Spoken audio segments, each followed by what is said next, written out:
നേരെ ദുബായ് കയറി പോകുന്നത്. ദുബായ് കയറി പോയിട്ട് അവിടെ ഈ പറഞ്ഞ കൊളാവെന്ന് പറഞ്ഞിട്ട് ചേട്ടാ ശരിക്കും പറഞ്ഞാൽ രേണുസുതിയെ പോലെ എനിക്ക് പറയാതിരിക്കാൻ വയ്യ. രേണുസുതിയെ പോലെ ഞാൻ ബാറുകളിൽ പോയിരിക്കുക. എനിക്ക് ഈ ലോകം അറിയത്തില്ല. ദുബായിൽ നമ്മളൊരു ഫ്രണ്ട് വഴി ഞാൻ പോവുകയാണ്. ദുബായിൽ ജോലിയല്ല കൊളാബ് ഞാനിപ്പം ആ ബിഗ് ബോസിന് ഇറങ്ങിയതല്ലേ ഉള്ളൂ. അപ്പോൾ കൊളാബ് വർക്ക് ആ സമയത്ത് ഷോപ്പ് വിസിറ്റ് എന്നെല്ലാം പറഞ്ഞിട്ട് കുറേ നല്ല വർക്കുകൾ കിട്ടുമെന്ന് പറഞ്ഞിട്ട് എൻ്റെ ദുബായിൽ ഒരു ഫ്രണ്ടിൻ്റെ ഫ്രണ്ടാണ്. പുള്ളിക്കാരെ വിശ്വസിച്ച് ഞാൻ ഇവിടെ നിന്നുള്ള പൈസയും കടം മേടിച്ച് അവിടെ നിന്ന് കടം മേടിച്ചിട്ടാണ് ഞാൻ ഇവിടെ നിന്ന് പോകുന്നത്. 30,000-35,000 ഒന്നും ഉണ്ടായിട്ടുണ്ടായിരുന്നു. അതും മേടിച്ചുകൊണ്ടാണ് ഞാൻ നേരെ ദുബായ് കയറി പോകുന്നത്. ദുബായ് കയറി പോയിട്ട് അവിടെ ഈ പറഞ്ഞ കൊളാവെന്ന് പറഞ്ഞിട്ട് ചേട്ടാ ശരിക്കും പറഞ്ഞാൽ രേണുസുതിയെ പോലെ എനിക്ക് പറയാതിരിക്കാൻ വയ്യ. രേണുസുതിയെ പോലെ ഞാൻ ബാറുകളിൽ പോയിരിക്കുക. എനിക്ക് ഈ ലോകം അറിയത്തില്ല. ആദ്യമായിട്ടാണ് ഞാൻ വിദേശത്ത് പോകുന്നത്. എനിക്ക് ഫ്ലൈറ്റ് ഇരുന്നിട്ടില്ല ഞാൻ ഇന്ന് വരെ. അല്ല പറയട്ടെ, ഞാൻ ആദ്യമായിട്ടാണ് ഫ്ലൈറ്റിൽ ഇരിക്കുന്നത്. ഞാൻ ഇന്ന് വരെ ദുബായ് എന്ന് പറഞ്ഞ സാധനം കണ്ടിട്ടില്ല. ഫ്ലൈറ്റിൽ പോലും ഞാൻ കയറിയിട്ടില്ല. ഫ്ലൈറ്റിൽ ഞാൻ കയറിയിട്ടുണ്ട്. നമ്മൾ സൂര്യജോടി സൂപ്പർ ജോഡി എന്ന് പറഞ്ഞ ഇന്റർനാഷണൽ ലെവലൊന്നും ഞാൻ പോയിട്ടില്ല. ആദ്യമായിട്ട് അവിടെ പോകുന്നു. എനിക്ക് അറിഞ്ഞുകൂടാ അവിടുത്തെ ലാംഗ്വേജ്. ഇവർ അപ്പോൾ ഈ കുറച്ച് മലയാളീസ് പുള്ളിക്കാരി എല്ലാം അവിടെ നിൽക്കുന്നുണ്ട്. പുള്ളിക്കാരി എന്ന് പറഞ്ഞു കുഞ്ഞു ബാറിൽ പോയി ഗസ്റ്റായിട്ട് മലയാളി ബാറിൽ പോയി ഗസ്റ്റായിട്ട് ഇരുന്ന് കഴിഞ്ഞാൽ അവർ ഗസ്റ്റ് ആകുമ്പോൾ ഒരു 500 ദിർഹം കിട്ടും. അപ്പോൾ ഞാൻ ഓർത്ത് ഓക്കെ 500 ദിർഹം കിട്ടുമല്ലോ. ഈ പോയി നിൽക്കുമ്പോഴത്തേക്ക് പുള്ളിക്കാരി പറയും 500 ദിർഹം എന്ന് പറഞ്ഞിട്ട് പുള്ളിക്കാരി പൈസ തരത്തില്ല. അത് ഭൂലോക ആണെന്ന് എനിക്ക് അറിയത്തില്ലായിരുന്നു. ഈ പുള്ളിക്കാരിയിൽ ഞാൻ പോയി എത്തുന്നതും റോഷിനി എന്ന് പറഞ്ഞൊരു പുള്ളിക്കാരിയാണ്. പുള്ളിക്കാരിയിൽ എത്തിയിട്ട് ഞാൻ അതിൻ്റെ കാര്യം പറയാൻ കാരണം പുള്ളിക്കാരിയും ഇതിനകത്തൊരു ഘടകമുണ്ട്. ഫിറോസ് ഖാനുമായിട്ട് വേറെ സാധനം ഞാൻ പൊക്കിയിട്ടുണ്ടത്. അങ്ങനെ പുള്ളിക്കാരിയായിട്ട് അവിടെ ഞാൻ പോന്നു. അവിടെ ചെന്ന് കഴിഞ്ഞപ്പം എൻ്റെ പോക്ക് എന്തോ എനിക്ക് അറിഞ്ഞൂടാ. അവിടെ ഉള്ള കുറച്ച് നല്ല മനുഷ്യർ ആ പുള്ളിക്കാരിയെ വിളിച്ചിട്ട് പറയുന്നു ഇവിടെ ഇങ്ങനെ ആ കൊച്ചു അബദ്ധവശാത്തിൽ വന്ന് വീണേന്ന് തോന്നുന്നു. കാരണം എന്നെ കാണുമ്പം ഞാൻ ശരിക്കും ഇതിനുള്ള വാർക്കിന് വേണ്ടി വന്ന ആളല്ല എന്നുള്ളത് കാണുമ്പോൾ അറിയാം. എനിക്ക് ഈ ലോകപരിചയമൊന്നും ഇല്ല എന്നുള്ളത് അറിയാം. എൻ്റെ ഫോട്ടോ വെച്ചിട്ട് ചേട്ടാ ഇപ്പോഴും ദുബായിൽ എന്നെ എത്ര രൂപയ്ക്ക് വെച്ച് കിട്ടും എന്നുള്ള രീതിയിൽ എനിക്ക് ഒരു സഹോദരനാണോ അല്ലെങ്കിൽ ഒരു വാപ്പാണോ ഒരു എന്താണെന്ന് എനിക്ക് അറിഞ്ഞൂടാ. അയാൾ എൻ്റെ ദൈവമാണോ എന്ന് എനിക്കും അറിയത്തില്ല. അത്രയും എന്നെയും എൻ്റെ കുഞ്ഞുങ്ങളെയും നോക്കി എനിക്ക് എങ്ങനെ പറയണമെന്ന് എനിക്കറിയത്തില്ല. അത്രയും സിറ്റുവേഷനിൽ നിന്ന് എന്നെ കൈപിടിച്ചു തന്ന ഒരു വലിയൊരു മനുഷ്യനാണ്. ഹലോ ഫ്രണ്ട്സ്, എല്ലാവർക്കും സുഖമാണെന്ന് വിശ്വസിക്കുന്നു. അപ്പൊ ഇന്ന് നമ്മൾ കുറച്ച് ഗൗരവകരമായിട്ടുള്ള ഒരു വിഷയത്തെ കുറിച്ചാണ് സംസാരിക്കുന്നത് കേട്ടോ. അതായത് റസൂൽ പൊക്കറ്റിയും സജിനയും ഫിറോസ് ഖാനും ഇവർ തമ്മിലുള്ള ഇഷ്യൂസ് നമ്മൾ എല്ലാവരും ശ്രദ്ധിക്കുന്നുണ്ടല്ലോ. സത്യം പറഞ്ഞാൽ ഇത്തരം വാർത്തകൾ കാണുമ്പോൾ ഒരു പ്രേക്ഷക എന്ന നിലയിൽ എനിക്ക് തോന്നിയ ചില കാര്യങ്ങൾ നിങ്ങളുമായിട്ട് പങ്കുവെക്കണമെന്ന് തോന്നി. സോഷ്യൽ മീഡിയയിലെ ഒരു കുടുംബത്തിന്റെ തകർച്ചയും വ്യക്തിബന്ധത്തിലെ പ്രശ്നങ്ങളും ഇത്രയും തുറന്ന ചർച്ചയാകുമ്പോൾ നമുക്ക് നമ്മളോട് തന്നെ ചോദിക്കാനുള്ള കുറച്ച് ചോദ്യങ്ങൾ ഉണ്ടാകും. ഇപ്പം കണ്ടൊരു വീഡിയോ അതിനകത്ത് ഇപ്പം പഴയ ഒരു വീഡിയോ വന്നുകൊണ്ട് പണ്ടത്തെ ഒരു വീഡിയോ, അതായത് 19-20 വയസ്സിൽ 21 വയസ്സുള്ളത് ആ ടൈമിൽ ഒരു വീഡിയോ വന്നിട്ടുണ്ട്. ഇപ്പം ഫിറോസ് ഞാൻ ഒരാളുമായിട്ട് ഞാൻ ഇറങ്ങിപ്പോയി എനിക്ക് വേണ്ട എന്നൊക്കെ പറഞ്ഞിട്ട് ഞാൻ എഴുതുന്ന ഒരു വീഡിയോ വന്നിട്ടുണ്ട്. അതുള്ളത് തന്നെയാണ്. കാരണം എനിക്ക് ഇയാളെ വേണ്ടെന്ന് വെച്ച് ഇയാൾ എൻ്റെ അടുത്ത് കാണിച്ച വേദന തിരിച്ച് ഞാൻ മനസ്സിലാക്കാത്ത അന്നത്തെ ഒരു പൊട്ടത്തരത്തിൽ ഞാൻ കാണിച്ച പൊട്ടത്തരമാണത്. കാരണം എനിക്ക് ഇയാളെ വേണ്ടാന്നുള്ളത് ഇയാൾക്ക് എൻ്റെ അടുത്ത് കാണിക്കുന്ന വേദന ഇയാൾ ഇട്ടിട്ട് പോകുമ്പോൾ ഇയാൾക്ക് മനസ്സിലാക്കണം. എന്താണെന്ന് വെച്ച് ഞാൻ എൻ്റെ വീട്ടുകാർ അവരുടെ കുഞ്ഞുമായി വിളിച്ച് ഞാൻ പറഞ്ഞിട്ടുണ്ട്. കുഞ്ഞുമ്മ ഞാനിങ്ങനെയാണ് അവരുടെ അനിയൻ്റെ അടുത്ത് ഞാൻ കാര്യങ്ങൾ പറഞ്ഞു. ഫിറോസ് എന്ന് പറഞ്ഞാൽ അനിയൻ്റെ അടുത്ത് വിളിച്ച് ഞാൻ പറഞ്ഞു അങ്ങനെ ഒരു കാര്യമാണ് എനിക്ക് മടുത്തു. പക്ഷേ പണി ഞാൻ തിരിച്ചു കൊടുക്കും. എന്നെ വേദനിപ്പ് എന്താണെന്നുള്ളത് മനസ്സിലാക്കാൻ വേണ്ടി ഞാൻ അയാളുടെ ലൈഫിൽ നിന്ന് ഇറങ്ങി പോവുകയാണ്. എന്നിട്ട് ഞാനാണ് അയാളെ വിളിച്ചിട്ട് ഈ വീഡിയോ ഇട്ട് കൊടുക്കുന്നതും ഈ പറഞ്ഞ സാധനങ്ങളെല്ലാം ഇട്ട് ഇയാളെ ടോർച്ചർ ചെയ്യുമായിരുന്നു. സത്യം പറഞ്ഞാൽ നിൽക്കുകയാണെന്ന് പറഞ്ഞിട്ട് ഞാൻ മാരേജ് ചെയ്ത് എനിക്ക് വേണ്ട നിങ്ങൾ ഇറങ്ങിപ്പോ അപ്പോൾ പറഞ്ഞു സച്ചിൻ അല്ല അത് ഞാൻ പറഞ്ഞില്ല. അങ്ങനത്തെ ഒരു സിറ്റുവേഷനിൽ അവിടുത്തെ ഒരു മണ്ടത്തരം നമ്മുടെ ലൈഫിൽ വേണ്ടാന്ന് വെച്ച് ഞാൻ പോയത് തന്നെയാണ്. ഫിറോസ് കരഞ്ഞു വിളിച്ചിട്ട് എനിക്ക് നീ ഇല്ലാതെ പറ്റത്തില്ല സച്ചിന, നീ ഒരിക്കലും അങ്ങനെ നീ പോകരുത്, നമ്മളെ കുഞ്ഞുങ്ങളെ ഓർക്കണം. ഞാൻ പറഞ്ഞു ഈ കുഞ്ഞുങ്ങളൊന്നും നിങ്ങൾ ഓർത്തിട്ടില്ലായിരുന്നോ? അതിന്റെ കുറെ കട്ട് ചെയ്തുള്ള വോയിസ് റെക്കോർഡാണ് ഫിറോസ് ഇപ്പൊ ഇട്ടിരിക്കുന്നത്. കട്ട് ചെയ്തുള്ള ഫുൾ ധൈര്യം ഫുൾ ഇടാൻ പറയാൻ അവൻ അത് തന്നെ അവിടുന്ന് ഷൂട്ട് ചെയ്യുന്നത് ഞാൻ എനിക്ക് വേണ്ട എന്റെ സ്വന്തം ഇഷ്ടത്തിൽ ഇറങ്ങി വരുവാന്ന് പറഞ്ഞ സാധനം ക്രിയേറ്റ് ചെയ്ത സാധനം ഒരു വീഡിയോ ആണ് അവൻ ഇട്ടു. ഈ സാധനം നമ്മൾ അറിയുന്നുണ്ടോ? ഇവനെ വേദനിപ്പിക്കാൻ ഇവന് മനഃപൂർവ്വം ഇട്ട് കൊടുത്ത സാധനമാണത്. അല്ല കാരണം വെച്ചാൽ നമ്മൾ പറയത്തില്ല ഏട്ടാ, എന്താ പറയുക, അതാ ഞാൻ പറഞ്ഞത് നമ്മളുടെ പൊട്ട ബുദ്ധിയിൽ തോന്നുന്ന പൊട്ടത്തരം തോന്നിക്കുന്ന നമ്മളെ തന്നെ ഇല്ലാതാക്കിയിട്ട് നമ്മൾ പറയുന്നത് തരുന്ന വഴി തന്നെ തിരിച്ചു പണി കൊടുക്കാന്നുള്ള സാധനത്തിലാണ്. അങ്ങനെ ഒരു സിറ്റുവേഷൻ ഉണ്ടാണെങ്കിൽ നമുക്ക് ഞാൻ പറഞ്ഞ ഒരു ഷോർട്ട് ഫിലിമിന്റെ കാര്യത്തിൽ പോയപ്പോൾ ആക്ച്വലി നമ്മൾ ഈ പറയുന്ന കണക്ക് നമുക്ക് കുറെ ക്രൂരത നമ്മളടുത്ത് കാണിക്കുമ്പോൾ സ്വാഭാവികമായിട്ട് നമുക്ക് ഒരാളുടെ അറ്റാച്ച്മെന്റ് അത് സ്വാഭാവികമാണ്. കാരണം ഇവിടുത്തെ ക്രൂരതയും ഇങ്ങനെയുള്ള കാര്യങ്ങൾ വരുമ്പോൾ എന്നെ കൊച്ചു പ്രായമാണ്. അന്നത്തെ പ്രായത്തിൽ പൊട്ടത്തരത്തിൽ നമ്മൾ ചിലപ്പോൾ ആരെങ്കിലും പഞ്ചായത്ത് വന്നാൽ അല്ലല്ല മലപ്പുറം ഏരിയയിലായിരുന്നു. അങ്ങനെ ഒരു നിങ്ങൾ അങ്ങനെ പോയെങ്കിൽ വേറൊരു ഉടനെ തന്നെ തിരിച്ചു പോകുന്നു. ആ ടൈമിൽ തന്നെ ഫിറോസ് ഖാൻ ഇതെല്ലാം ഇട്ട് കൊടുത്തപ്പോൾ തന്നെ തിരിച്ച് പുള്ളിക്കാരൻ കരഞ്ഞു വിളിച്ചു. എനിക്ക് പുള്ളി തന്നെയാണല്ലോ അപ്പോഴും.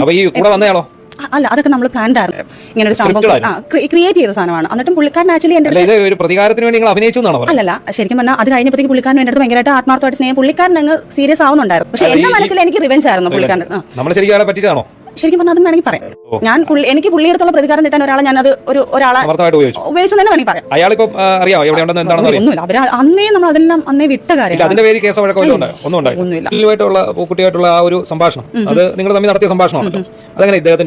ചേട്ടാ അതാണ് ഞാൻ പറഞ്ഞു വന്നത്. നമ്മളെ ബെസ്റ്റ് ഫ്രണ്ട്സ് എന്നൊക്കെ പറഞ്ഞാൽ നമ്മൾ കുറച്ച് ആൾക്കാരെ നമ്മൾ ആത്മാർത്ഥമായിട്ട് ഉള്ളിലൂടെ ഒന്നാമത്തെ കാര്യം ഞാൻ ഇങ്ങനെ നല്ലത് ഏതാ ചീത്തയെന്ന് പറഞ്ഞുകൊണ്ട് എനിക്ക് തിരഞ്ഞെടുക്കാൻ എനിക്ക് അറിയത്തില്ല. അങ്ങനെ കുറെ അബദ്ധവശം ഞാൻ പോയി വീണിട്ടുണ്ട്. കാരണം ഇങ്ങനെ കുറെ പൊട്ടത്തരത്തിൽ ഞാൻ പോയി വീണിട്ടുണ്ട്. പറഞ്ഞിട്ടുണ്ട്. ഈ എൻ്റെ ഒരു ബെസ്റ്റ് ഫ്രണ്ട്സ് ആയിരുന്നു ആൻ മേരിയ. ദിയാസന ബെസ്റ്റ് ഫ്രണ്ട് എന്നല്ല, ഒരു ഫ്രണ്ട് ആയിരുന്നു. പക്ഷേ ഞാൻ എന്നെ കാണുന്ന ഫ്രണ്ട്സിനോടെല്ലാം ഞങ്ങൾ ഭയങ്കര സംസാരിക്കും. ആരോട് എനിക്കൊരു ഏത് ഫ്രണ്ട് ഇട്ടാലും ഞാൻ അവരുടെ എല്ലാ കാര്യങ്ങളും പറയും. ഓപ്പൺ ആയിട്ട് പറയുന്ന ഒരാളാണ് ഞാൻ. ഒന്നും മനസ്സിൽ വെച്ച് നിൽക്കത്തില്ല. അങ്ങനെ ആൻമേരിക്ക് ഓൾമോസ്റ്റ് എല്ലാ കാര്യങ്ങളും ഞങ്ങളുടെ കാര്യങ്ങളെല്ലാം അറിയാം. ഞങ്ങൾ തമ്മിൽ ഇപ്പം ഒരു ലവേഴ്സ് ആവട്ടെ, ഒരു ഫാമിലി ആവട്ടെ, ഒരു ഹസ്ബൻഡ് ആൻഡ് വൈഫ് ആവട്ടെ, അല്ലെങ്കിൽ ഒരു ഫ്രണ്ട്സ് ആവട്ടെ, വഴക്കുണ്ടാകുമ്പോൾ നമുക്ക് അങ്ങോട്ടും ഇങ്ങോട്ടും പല ആർഗ്യുമെന്റ്സും വരും. അത് തികച്ചും പേഴ്സണൽ ആയിരിക്കും. ചിലപ്പോൾ ചീത്ത വിളിക്കുമായിരിക്കും, ചിലപ്പോൾ അനാവശ്യങ്ങൾ പറയുമായിരിക്കും, അഗ്ലി സംസാരങ്ങൾ പോലും സംസാരിക്കേണ്ട. കൂട്ടുകാരി, ഇവിടെ സജനയുടെ ഏറ്റവും പുതിയ ഇന്റർവ്യൂ ആണ് ഇപ്പൊ നമ്മൾ കണ്ടത്. 1.5 മണിക്കൂറായിട്ടുള്ള ഒരു വീഡിയോ ആണ് പുള്ളിക്കാരി ഒരു ഫിറോസിനെതിരെ തെളിവായിട്ട് പുറത്തുവിട്ടത്. എന്നാൽ ഈ ഒരു ഇന്റർവ്യൂ കണ്ടപ്പോൾ എനിക്ക് തോന്നിയത് അവിടെ നിറഞ്ഞു നിൽക്കുന്നത് ഒരുതരം അനിശ്ചിതത്വം തന്നെയാണ്. അതായത് റസൂൽ പൂക്കുറ്റിയെ കുറിച്ച് അവർ സംസാരിക്കുമ്പോൾ അതിലൊരു ആദരവുണ്ട്. അതേസമയം തന്നെ പണത്തെക്കുറിച്ചും അല്ലെങ്കിൽ അവരുടെ ജീവിതത്തിലെ പ്രതിസന്ധികളെ കുറിച്ചും സംസാരിക്കുമ്പോഴോ ഒരുപാട് വേദനയും ദേഷ്യവും ഒക്കെയാണുള്ളത്. എന്റെ വരുമാനം തകർന്നു എന്ന് സജന പറയുമ്പോൾ അതൊരു സാധാരണ സ്ത്രീയുടെ അതിജീവനത്തിലുള്ള മുറവിളിയാണോ അതോ ഇതിനപ്പുറം നമ്മൾ അറിയാത്ത എന്തോ ഒന്ന് ഒളിഞ്ഞിരിപ്പുണ്ടോ? ഒരു കാര്യം നമ്മൾ ചിന്തിക്കണം.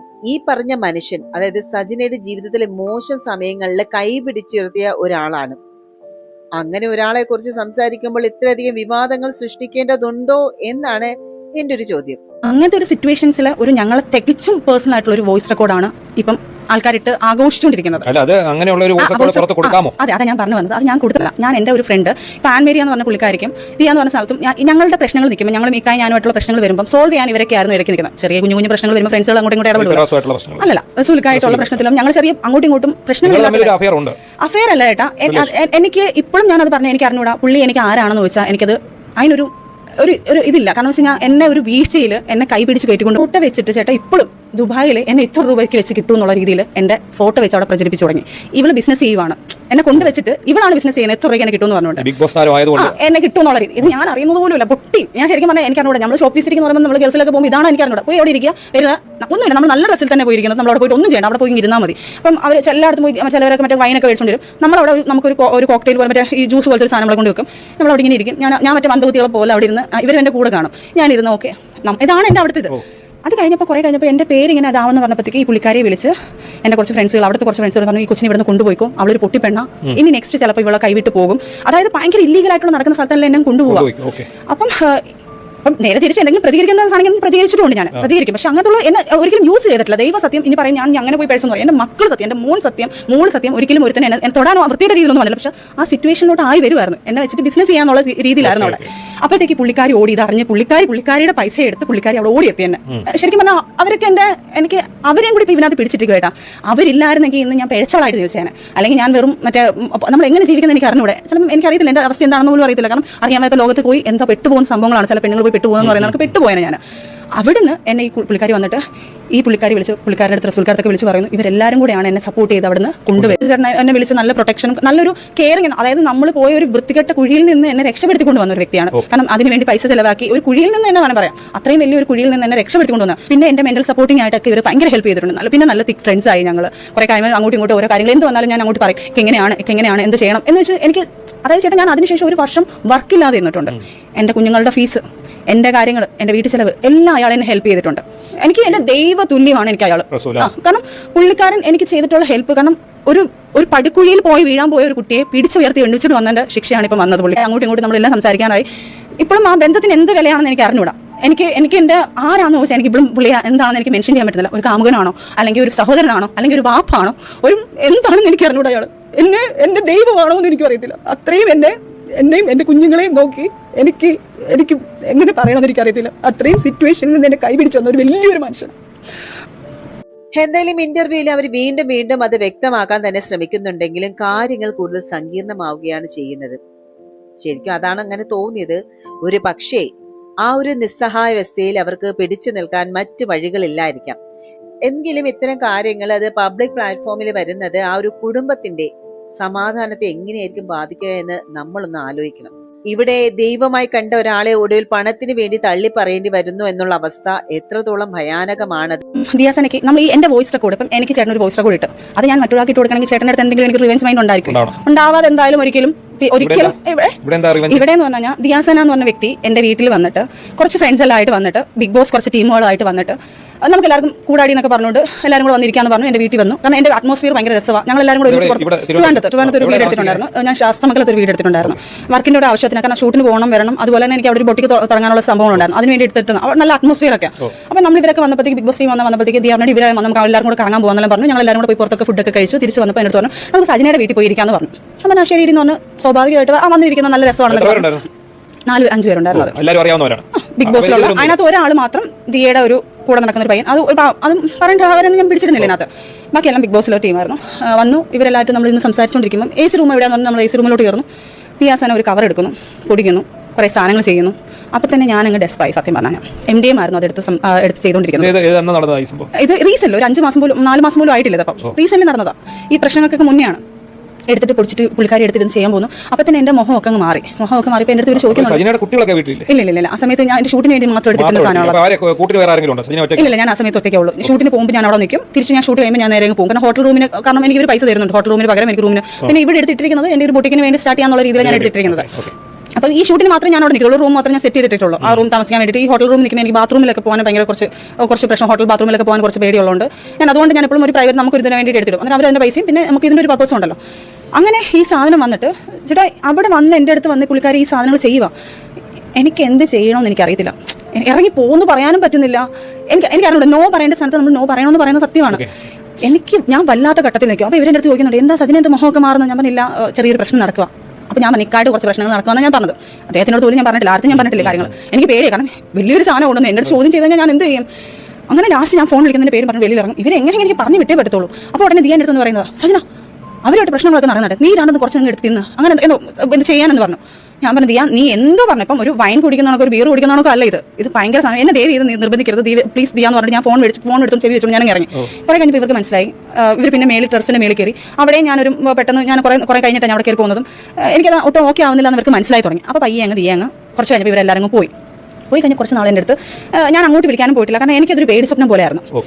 കാരണം ഇനി എന്തെങ്കിലും വന്നാൽ എൻ്റെ തലയിലോട്ട് ആവത്തില്ലേ. അല്ല, അതിനുശേഷം പുള്ളിക്കാർക്ക് എൻ്റെ അടുത്ത് റിവെഞ്ച് വരാൻ കാരണം ഇതാണ്.